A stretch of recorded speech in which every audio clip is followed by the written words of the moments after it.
Hi, beautiful people. How are you? This is Bethany Gagne on my third installment of Introduction to Consciousness.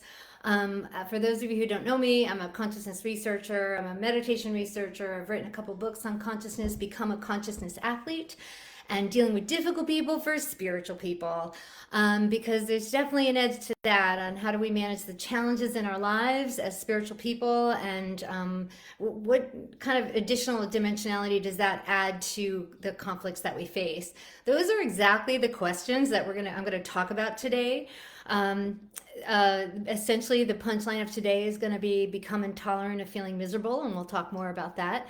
And the last couple weeks, I have been, I've kind of made this commitment that once a week, I'm gonna just drop a bunch of information about consciousness, right? Because most people feel like it's so vast, it has nothing to do with our everyday life.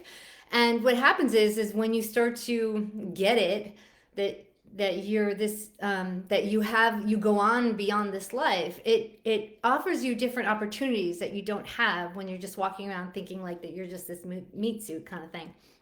So I started the first week by talking about near-death research and about how so many people have clinically died, that there's a whole body of research. And we've talked about how when people die, they come back and their lives are completely transformed because they've touched their consciousness. Last week, we talked about how our nervous system, makes, creates this kind of, basically blocks us from the quantum field that's all around us. And so we have this really narrow nervous system. And so it doesn't let in our larger nature. It doesn't let in the larger aspect of ourselves. Then we walk around feeling little and powerless, and have this miserable experience here in the 3D world, because we're not really getting with the curriculum of why we're here. And that's essentially what we're going to be doing for this year. Is, from my perspective, after 30 years, you could take it or leave it, you could think it's completely ridiculous, but I've been steeped in this work for 35 years and have been deep into some of the deepest questions. And I also have this biofeedback emphasis, which has really enabled me to get this spiritual stuff on a totally different level.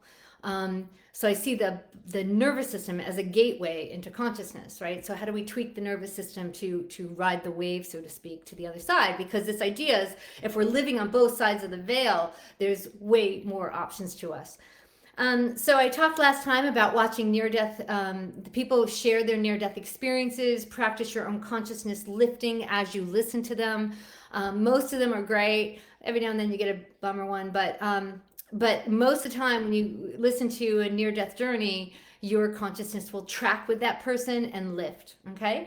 So this week, what we're going to talk about today is, okay, so maybe hopefully you went and did all that research and you learned into it, and what you probably learned is the fact that when we trip over to the other side, we have this thing called a life review. Now, not everybody when they die has a life review. Most people don't make it that far, but there's definitely hundreds of thousands of people that have come back and like have had some sort of a life review.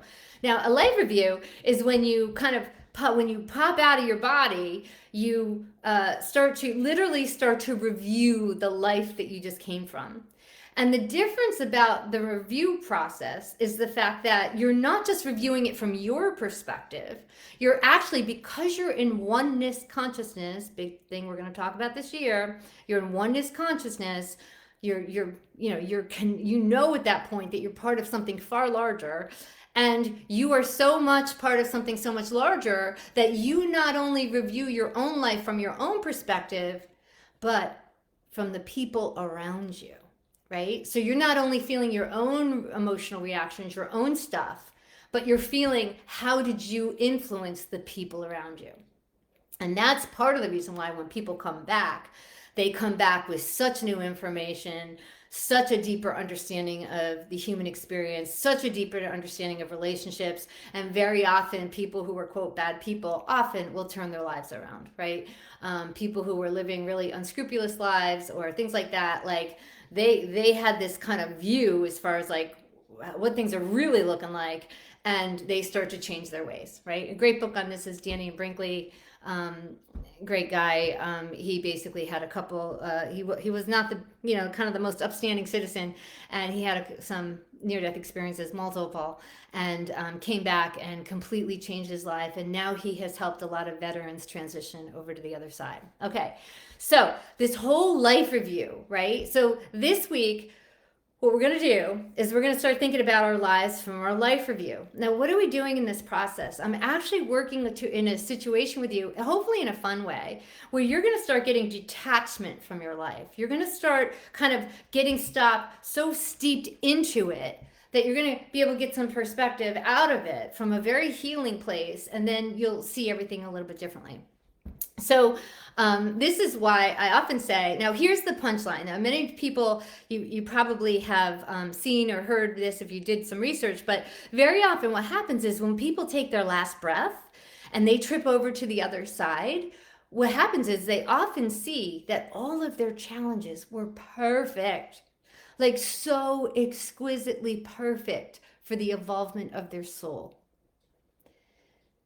And they come back and they like don't argue with stuff anymore because they recognize that everything is absolutely perfect. So let me tell you that you may be mad at someone and have unforgiveness over here and this over there, and you feel like your life didn't go well over here. But let me tell you that when you take your last breath and we pop into expansive consciousness. Now, we also have talked about how we don't have to die to get into expansive consciousness. Certainly that's, what we do at the Monroe Institute. We do, Dr. Joe does a lot of this, right? And so what happens is when you expand enough into your greater consciousness, you turn around and you look back and you see your life from a totally different level, like a completely different level. And you see the wisdom of your choice. You see the wisdom of your choice. I mean, I often think about, I was married a long time ago and it was a very difficult marriage. And there were times where I've been in like an expanded consciousness, and I have wept with the love of that challenging relationship. Like it's beyond this world kind of love. Right? And yet we're two very different people, could have never stayed together, like whatever. But man, the crazy love that was about. I've seen it, I've glimpsed it, I know it to be true. And yet anyone who knows back then, it was a rough time, right? So my point is like, that's the punchline. So part of me is like, if that's going to be the punchline of all the challenges in my life, then my attitude has always been like, why wait? Like, why wait? Like, if this is who we really are, that we're really this expansive being where you're actually in this exquisite, what I often call narcotic love. And if like that's the truth of who I am, then I'm not waiting. Like, I've been spending the last 35 years, just in my nervous system, cleansing my energy field, calibrating to the field, like get me there now, right? And that's why my books are Become a Consciousness Athlete, or part of a Consciousness Athlete series, because there's this process where I literally have been hacking myself out of my field for so long. And it's so fun because you get to live in sweeter spaces, even though life is pummeling you. Okay. But the thing is, you get the whole thing of life pummeling you for a reason. Like, you start to get the whole picture. Like, you start to figure out, like, you start to put things in the proper perspective. Okay. So what happens is the fact that because you have these expanded consciousness, what happens is even when life starts pummeling you, like, you start to remember, the truth of who you really are, which is why I worked with one group for 6.5 years, and they know it was very common for me to say this phrase: become intolerant of feeling miserable. Become intolerant of feeling miserable.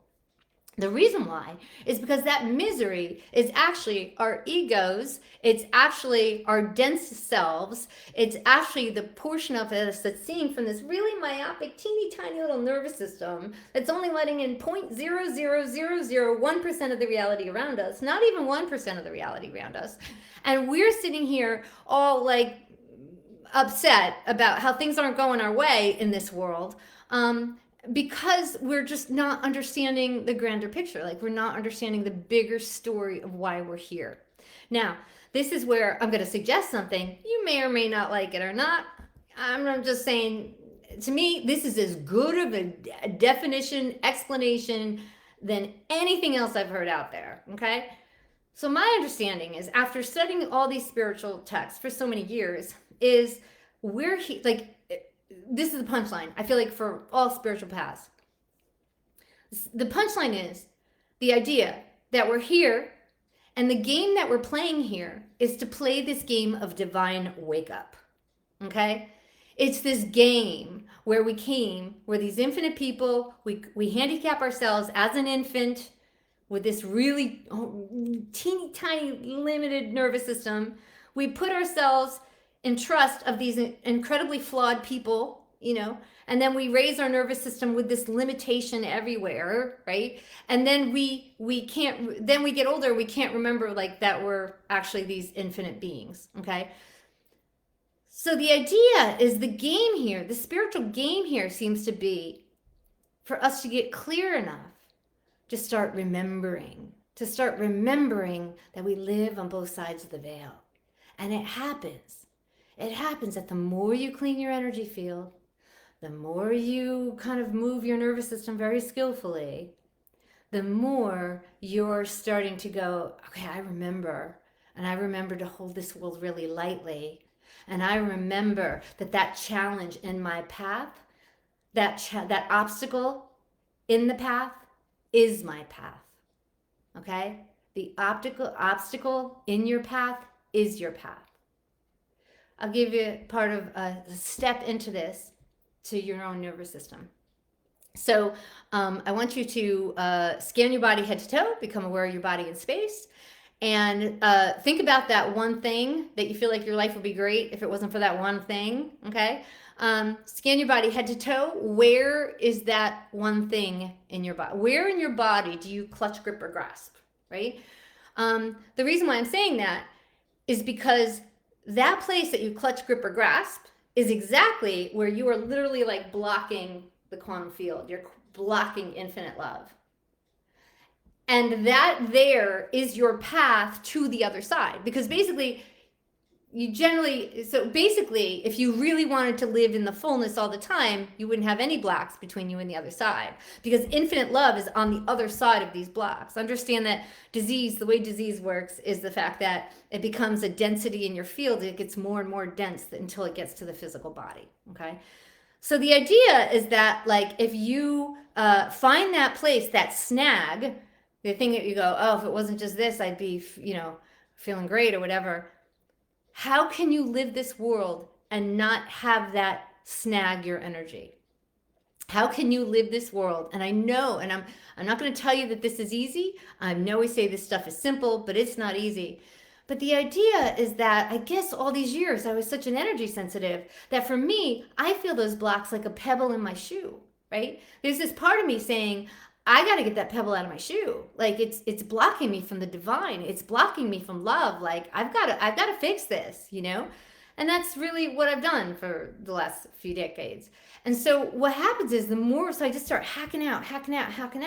And then the more you do, the more you expand, and the more you just laugh easier.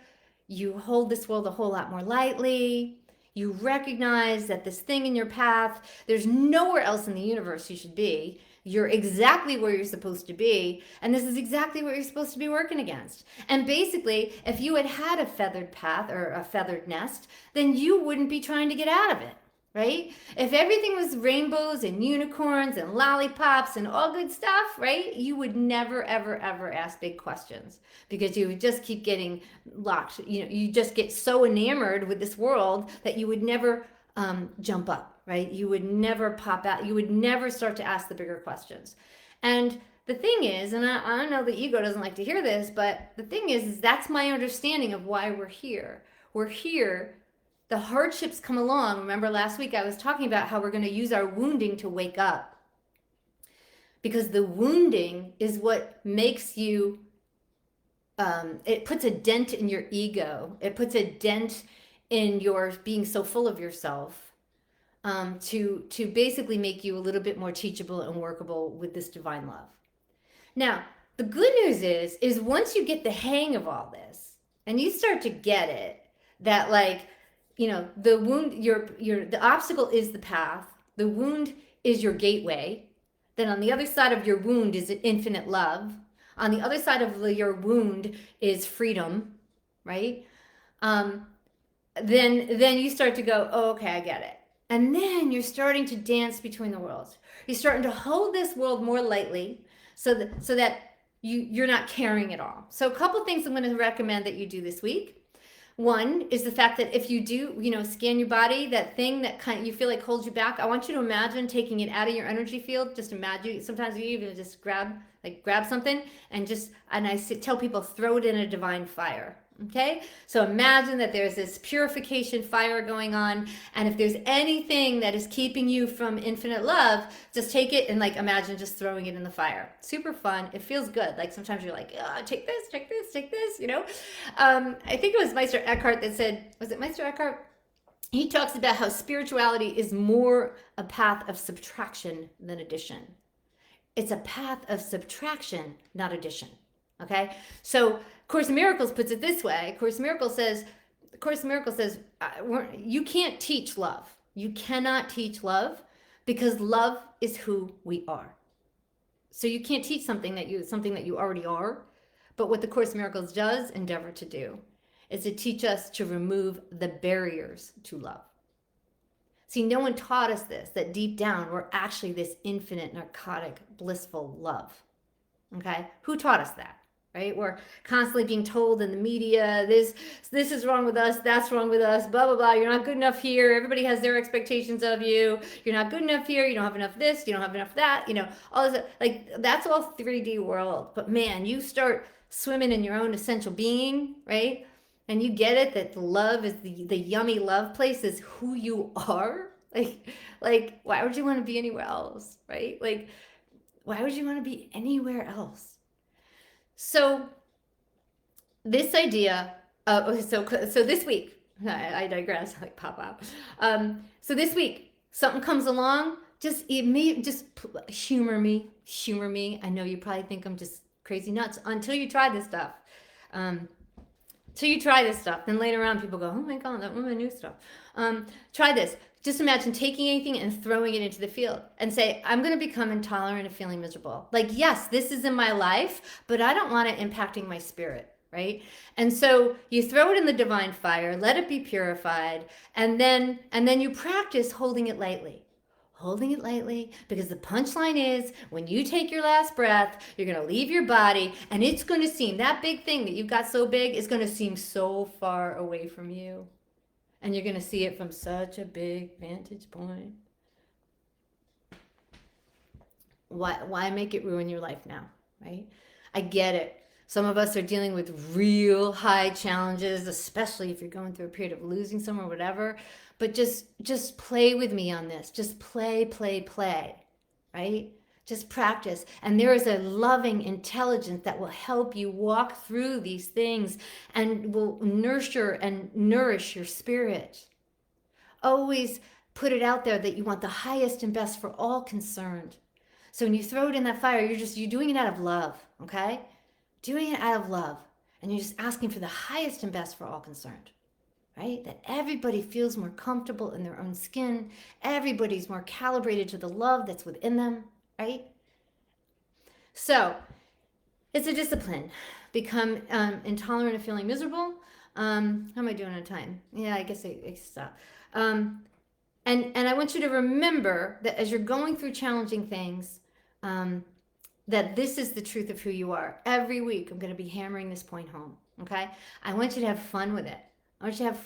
I remember being out with a friend of mine years ago, and we were talking about the life review at the end of our lives. And we were at Mocalisa in a place called Clifton Park.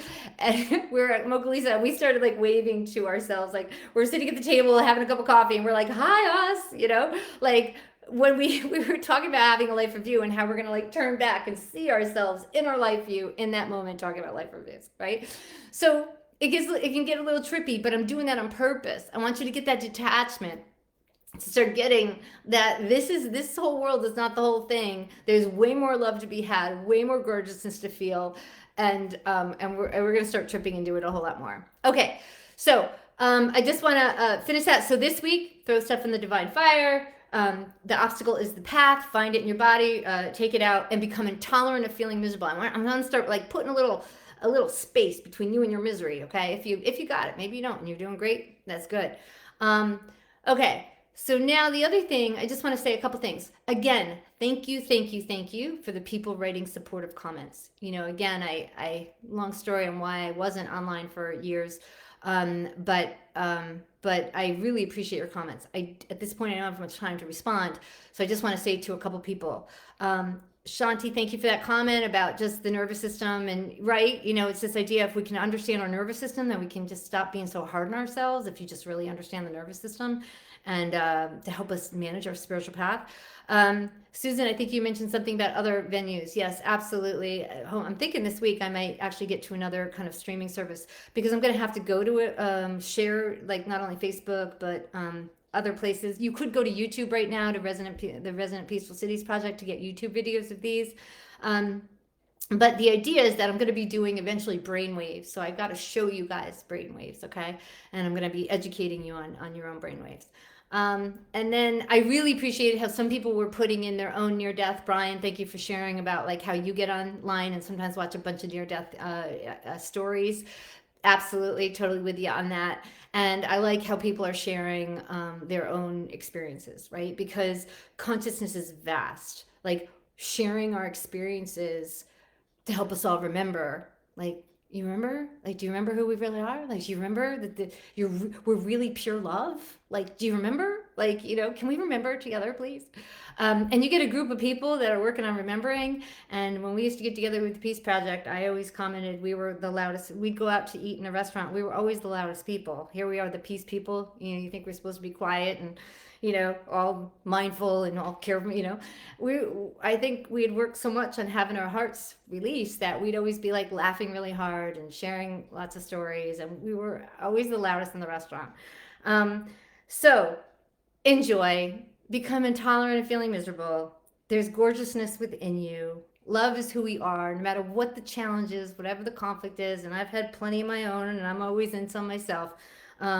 But just if we can start remembering, the game gets a whole lot fun. I mean, like a whole lot more fun. All right. So, all right. I'm also doing private remote biofeedback sessions now. My 2 books are on. If you want the kind of quick version, or you want to jump ahead, there's 2 books on Amazon. Look, Google my name. You should have Become a Consciousness Athlete: Dealing with Difficult People for Spiritual People. And both of those books are accompanied by meditations, because I take you step by step by step by step. Okay. All right. Thank you all so much. This is my weekly therapy. Hope it's yours. And I hope to keep the conversation going. Thank you all so much. Thank you. Thank you. Thank you. Bye.